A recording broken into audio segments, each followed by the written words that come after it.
তেল মশলা কম দিয়েও যে গরুর গোশ ভুনা করা যায় বা খেতে দারুণ টেস্ট হয়, সেটা আজকের ভিডিওতে আপনাদেরকে আমি দেখিয়ে দিলাম। আসসালামু আলাইকুম ডিয়ার রান্নাঘরের পরিবারের সবাইকে জানাই অসংখ্য অসংখ্য শুভেচ্ছা এবং ঈদ মোবারক। এখনও ঈদের রেশটা আছে, তাই সবাইকে ঈদ মোবারক জানালাম। আমি শুরু করে দিয়েছি আমার রান্নাটা। দেখেন কতটুকু তেল দিয়েছি। আমার ওখানে গোশ হবে প্রায় 4 কেজির মতন। এই যে তেজপাতা, দারচিনি, এলাচি, লবঙ্গ সব পরিমাণ মতো দিয়েছি। 4-5টা লবঙ্গ আর আনুষঙ্গিক 4-5টা এলাচি, 3-4 টুকরো দারচিনি, 3-4টা তেজপাতা, সাথে পরিমাণ মতো লবণ। প্রয়োজন বোধে পরে আবার লবণ দিব। পেঁয়াজটা এরকমভাবে ভাজতে ভাজতে যখন আধা ভাজা নরম হয়ে আসবে, তখন আমি মাংস ধুয়ে এর ভিতরে দিয়ে দিব। মাংস ধুয়ে অবশ্য ঝরা দিয়ে রেখেছি। একটু পেঁয়াজটা নরম হলে ওর ভিতরে দিয়ে দেব। প্রচণ্ড গরম পড়েছে, তাই এরকম তেল মশলা কম দিয়ে রান্না করে খেয়ে দেখুন, স্বাদের কোনো হেরফের হবে না।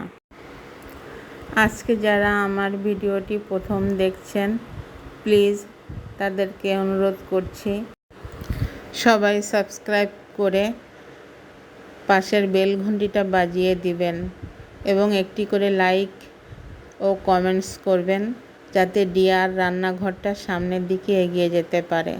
আর যারা পুরাতন সব আগে থেকেই সাবস্ক্রাইব করে দিয়েছেন, তাদেরকে অসংখ্য অসংখ্য ধন্যবাদ। কিন্তু তারা একটি করে লাইক দিবেন এবং কমেন্টস করবেন, প্লিজ, অনুরোধ রইল আপনাদের কাছে। আমি গোশটা কড়াইতে দিয়ে দিয়েছি।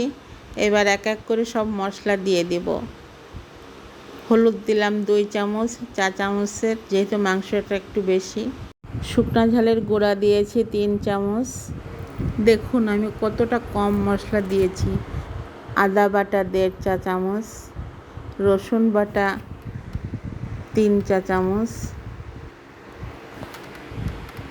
জিরা বাটা 2 চা চামচ, একটু উঁচু উঁচু দিয়েছি চামচের। আর কিছুটা শুকনো ঝাল আমি ফেলে বিচি ফেলে দিয়ে গোশের মধ্যে দিয়ে দিয়েছি। এরও একটা আলাদা ফ্লেভার পাওয়া যায়। আমি ভয়েসটা পরে দিচ্ছি, যার কারণে মশলাটা আগে আগে আমি বলে দিচ্ছি। এগুলো আপনার ভিডিওতেই দেখতে পারবেন।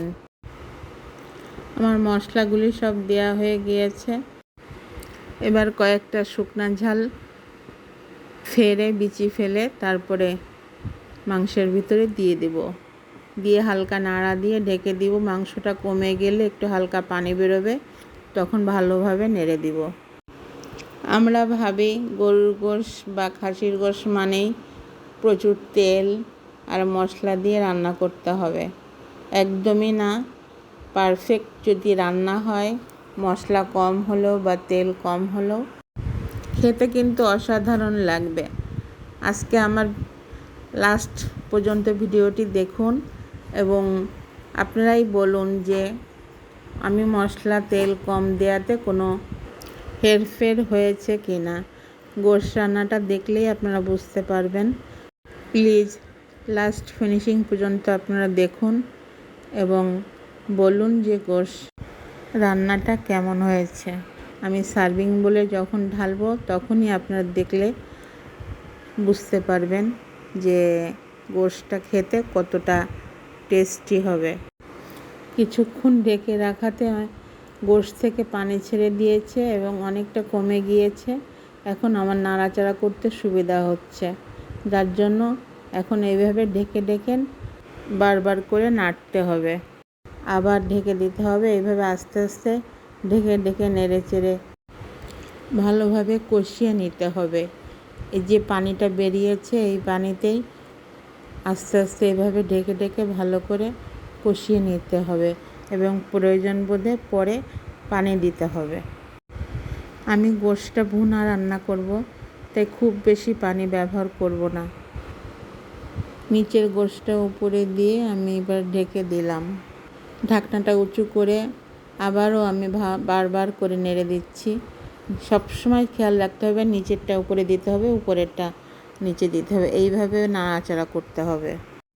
আমার বাড়িতে সবাই নরম গোশ খুব পছন্দ করে, একটু শক্ত থাকলেও কেউ খেতে চায় না, যার জন্য আমার প্রেসারে গোশ দিতেই হয়। এইভাবে এই পানিটা কষিয়ে নিয়ে ভালো করে যখন একদম তেল ছেড়ে যাবে তখন আমি প্রেসারে দিয়ে কয়েকটা হুইসেল দিয়ে নিব। প্রেসারে যখন দিব তখন অল্প কিছু পানি দিয়ে ঢাকনিটা বন্ধ করে দিব প্রেসারের, যাতে তলে লেগে না যায়। দেখুন আমি বারবার ঢাকনি দিয়ে ঢেকে দিচ্ছি, আবার ঢাকন উঁচু করে নেড়ে চেড়ে দিয়ে আবার ঢেকে দিচ্ছি। এইভাবে বারবার করে আমি গোশটা ভালো করে কষিয়ে নিচ্ছি। আমি আমার নতুন পুরাতন সব বন্ধুদের আর একবার মনে করিয়ে দিতে চাই যে প্লিজ ভিডিওটি দেখার আগে একটি করে লাইক দিয়ে দিবেন, অবশ্যই একটি করে লাইক দিয়ে দিবেন। অনেকে লাইকটা পরে দিবে বলে মনে করে, কিন্তু ভিডিও দেখতে দেখতে ভুলে যায়। তাই বলছি যে প্লিজ লাইকটা সবাই আগে দিয়ে দেখা শুরু করবেন। দেখুন গোশ থেকে যে পানিটা বেরিয়েছিল সেগুলো কিন্তু বেশ খানিকটা কমে গিয়েছে। আমি কিন্তু গোশটা রান্না করছি একেবারে গ্যাসের ফ্লেমটা মিডিয়াম আঁচ করে দিয়ে। গোশের যে পানিটা বেরিয়েছিল একেবারে শুকিয়ে গিয়েছে এবং গোশটা সুন্দর করে কষানো হয়ে গিয়েছে। আমি এখন গোশটা প্রেসার কুকারে ঢেলে দিব এবং কিছুটা পানি দিয়ে প্রেসার কুকারের ঢাকনি দিয়ে 4-5টা হুইসেল দিয়ে নেব। এটা অবশ্য অফ ক্যামেরায় করেছি, একটু ঝামেলায় ছিলাম বিধায় আমি এটা ক্যামেরা করতে পারিনি, তাই আপনাদেরকে বলে দিলাম। প্রেসারের হুইসেল যখন বন্ধ হয়ে গিয়েছে, ভাপটা যখন একদম বন্ধ হয়ে গিয়েছে, তখন আমি আবার কড়াইতে গোশটা ঢেলে নিয়েছি। আর প্রেসার কুকারে অল্প মশলা লেগেছিল, তার ভিতরে কিছুটা পানি দিয়ে পানিটা ফুটিয়ে আমি গোশের মধ্যে ঢেলে দিলাম। এখন গোশটা আবার আমি ঢেকে ঢেকে নাড়াচাড়া করে পানিটা শুকিয়ে নেব। প্রেসারের মশলা ধুয়ে যে পানিটা দিয়েছিলাম সেটাও অনেকটা শুকিয়ে গিয়েছে। এখন এইভাবে ঢেকে বারবার করে ঢেকে ঢেকে নেড়ে নেড়ে আবার আমি সুন্দর করে কষানো হয়ে গিয়েছে, সিদ্ধ খুব সুন্দর হয়ে গিয়েছে। এখন ওই প্রেসারের পানিটা কমাতে হবে, কমিয়ে একদম ভুনা ভুনা করে ফেলেছি প্রায়। এখন কিছুটা গরম মশলা, রাঁধুনি গুঁড়া যে গরম মশলাটা, ওই খানিকটা দিয়ে দিচ্ছি, খুব বেশি না, সামান্য 1-1.5 চা চামচের মতন দিয়ে আমি নাড়াচাড়া করে একটু ঢেকে দেব। গোশ রান্নাটা আমার একেবারে লাস্ট পর্যায়ে চলে আসছে। আমি এখন একটা ফ্রাই প্যানে খানিকটা পেঁয়াজ বেরেস্তা করে গোশের ভিতরে ঢেলে দিচ্ছি। সামান্য তেল দিয়েই বেরেস্তাটা করেছি, ওই তেল সহই আমি ঢেলে দিয়ে পুরো গোশটা ভালোভাবে নাড়াচাড়া করে একেবারে লো ফ্লেমে দিয়ে দমে রেখে দিব, যাতে পেঁয়াজের ফ্লেভারটা গোশের ভিতরে ঢুকে যায়।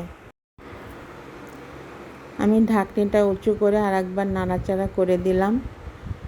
নিচের পিঠ উপরের পিঠ সব, তার মানে পুরো গোশটাই আমি সুন্দর করে নাড়াচাড়া করে দিয়ে পেঁয়াজের বেরেস্তার ফ্লেভারটা ঢুকিয়ে দেওয়ার চেষ্টা করলাম এবং ঢেকে দিলাম। একদম পারফেক্টভাবে হয়ে গিয়েছে আমার কোরবানি ঈদের গোশ ভুনা। দেখুন দেখতে কত সুন্দর লাগছে, খেতেও ঠিক ততটাই মজা লেগেছে।